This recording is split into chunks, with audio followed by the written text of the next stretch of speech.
Guess How Much I Love You. A story written by McBratney and illustrated by Anita Jeram about a father and his son. Little Nut Brown Hare, who was going to bed, held on tight to Big Nut Brown Hare's very long ears. He wanted to be sure that Big Nut Brown Hare was listening. "Guess how much I love you," he said.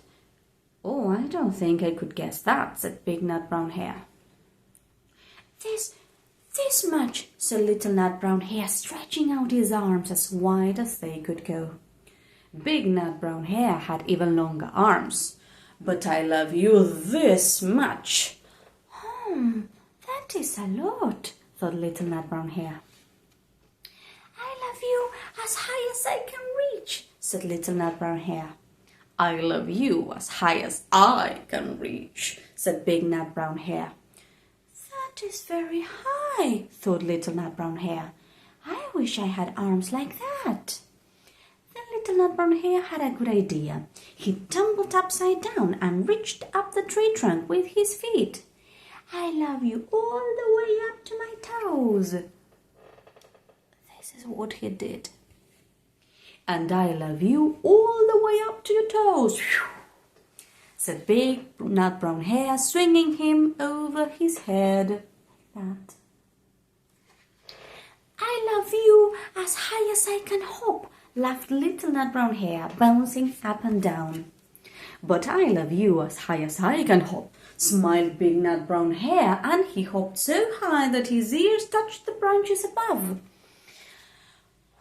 "That's good hopping," thought Little Nut Brown Hare. "I wish I could hop like that." "I love you all the way down the lane as far as the river," cried Little Nut Brown Hare. "I love you across the river and over the hills," said Big Nut Brown Hare. "That's very far," thought Little Nut Brown Hare.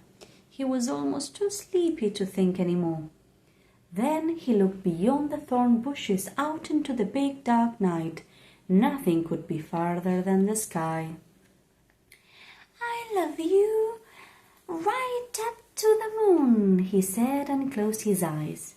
"Oh, that's far," said Big Nut Brown Hare. "That is very, very far." Big Nut Brown Hare settled Little Nut Brown Hare into his bed of leaves. Then he leaned over and kissed him good night. Look at that beauty.